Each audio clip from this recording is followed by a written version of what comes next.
Hello guys, welcome back to my YouTube channel. तो आज देखिए, जिसका आपको इंतजार था, तो जो आज तारीख 15/6/2025 है और यहाँ पर जो रिजल्ट आ चुका है। तो रिजल्ट जो है एसबीसीसी का रिजल्ट है। इसमें ऑफिस ऑर्डर दिया हुआ देखिए एसबीसीसी। और तारीख जो दी है काउंसलिंग 25/6/2025 दे रखी, 10:30 बजे का टाइम है। तो जनरल कैटेगरी की टोटल 29 सीट है। तो इसमें देखिए जनरल कैटेगरी में क्या किन किन के नाम है। रवि कुमार, दिवाकर, सत्यम, भास्कर, अनिरुद्ध, अनिल। अपने सारे लोग रजिस्ट्रेशन नंबर भी साथ साथ चेक करते रहे। शुभम, पंकज कुमार, रूपक, शिवम, रवि कुमार, ब्रजेश कुमार, रंजन, और क्या तुषार, अनुज मानी, राहुल कुमार, अक्षय कुमार, ऋषिकेश यादव, और विपुल, सचिन, हनी, फुरकान, कमल, सागर, और आपके परवेज, दीपू, विपिन, शुभम, राजू, राहुल और आशुतोष। ये 31 बंदे होगा, जबकि 29 सीट थी। इसका मतलब कहीं से सीट ट्रांसफर हुई है। एसटी में सिर्फ 4 सीटें, एक ही व्यक्ति आया, मतलब 3 सीटों को एससी में कन्वर्ट दे दिया जाएगा।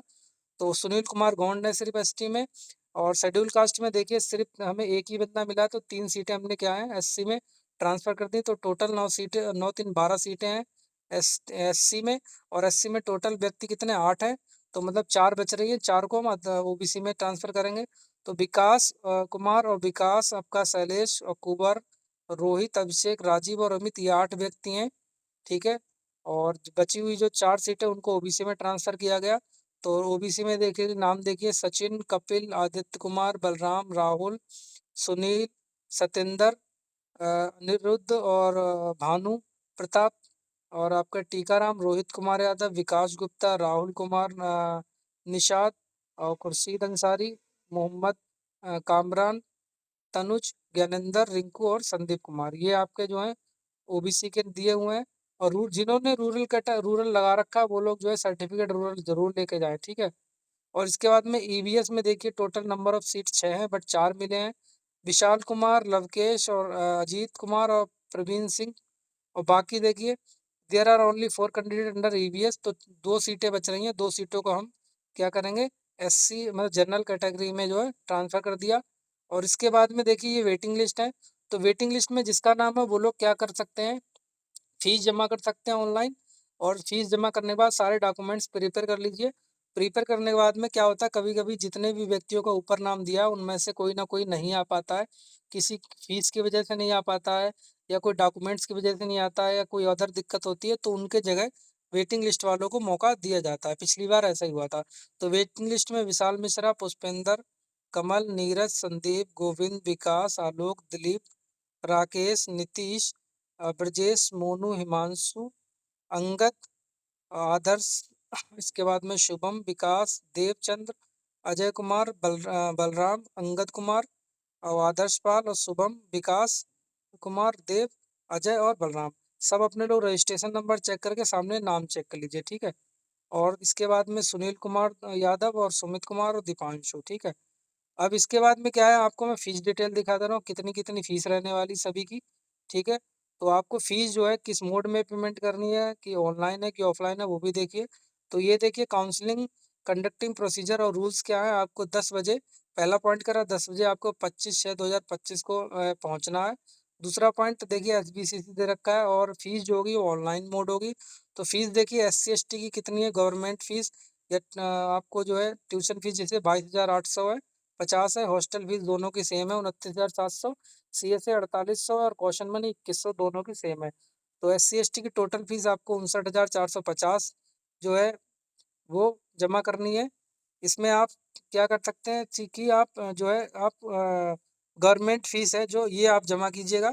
बाकी जो है बाद में भी जमा हो जाएगी, ठीक है। मेन चीज़ आपकी है ट्यूशन फीस, ठीक। इसके बाद में हॉस्टल आप बाद में जमा कर सकते हैं। सीएसए और जो है सीएसए और आपका कौशन मनी, ये आपकी भी इसके साथ में जमा कर सकते हैं। हॉस्टल फीस आप बाद में भी जमा कर सकते हैं और साथ में भी जमा कर सकते हैं। तीसरा पॉइंट आपको क्या करना है, the document shall be verified only after receiving the receipt above the mention fees payment of online mode receipt. कहने का मतलब ये आपको ऑनलाइन जो है जमा करने हैं, और जब जमा करने के बाद में ही आपके डॉक्यूमेंट जो है वेरीफाई होंगे।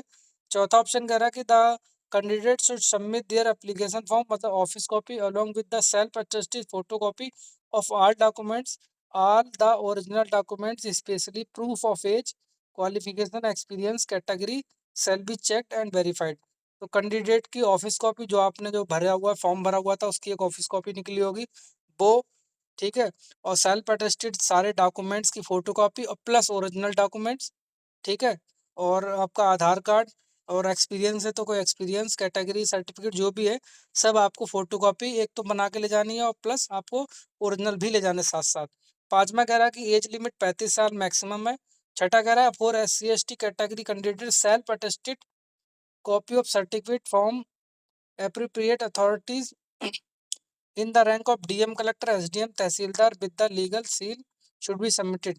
SC ST कैटेगरी के जो भी लोग हैं उन्होंने अपना सर्टिफिकेट बनवाया होगा उसमें जो है सेल्फ अटेस्टेड कॉपी का सर्टिफिकेट जो आपके पास होना चाहिए, ठीक है। इसमें SDM DM कलेक्टर तहसीलदार से आपका वेरीफाइड होना चाहिए, ठीक। OBC के लिए सेम सिस्टम है, ठीक है। और इसके बाद में देखिए सातवां पॉइंट कह रहा है लास्ट में, देखिए certificate should be issued after 31/3/2024। आपका जो सर्टिफिकेट है OBC का या फिर SC ST का, SC ST की डेट नहीं दे रखी है तो आपका 31/3/2024 के बाद का होना चाहिए। सेम आपका EVS के लिए भी 31/3/2024 के बाद का होना चाहिए सर्टिफिकेट। और नवा पॉइंट करा for candidate belong to rural category the certificate must be prescribed form generated from NSI website. कहना रूरल कैटेगरी के जो भी व्यक्ति हैं उन्होंने जो फॉर्म भरा था तो NSI की वेबसाइट से जो वो एक रूरल कैटेगरी का फॉर्म निकला है उसको आपको मतलब फिल करके जो है अगर भेज दिया है तो ठीक है। और क्योंकि आपने जो PDF फॉर्म में लगाया था तो इसलिए आपको वो ओरिजिनल लेके जाना है। डिफेंस कैटेगरी के तो भी आपको ओरिजिनल ले जाना है, फिजिकल चैलेंज्ड है तब भी आपको ओरिजिनल ले जाना है। 12वां पॉइंट कह रहा है selected candidate and their guardians have to submit duly sign separated affidavit relating to anti ragging as per format available on the anti ragging website. आप लोग क्या करें, एंटी रैगिंग वेबसाइट पे जो है एक एंटी रैगिंग का फॉर्म पड़ा है वो आप भर के जो है ड्यूली साइन करके जो एफिडेविट के साथ में आप कॉलेज में जमा करें, ठीक है। अगर ये एंटी रैगिंग सर्टिफिकेट नहीं है तो इसके लिए आपको समय भी दे दिया जाएगा तो आप कॉलेज में बनवा सकते हैं। और 13वां कह रहा है regular class will be off this course will be commence 1/7/2025 for any change same the same shall be uploaded on website. अगर जो है कोई चेंजेस रहेगा तो आपको वेबसाइट पे अपलोड कर दिया जाए, वरना क्लास जो है 1 जुलाई से आपकी शुरू हो जाएंगी। तो 14वां पॉइंट है कि the complete fees of the candidate who are not admitted after the counselling process first second third is applicable will be refunded a cheque to their postal address.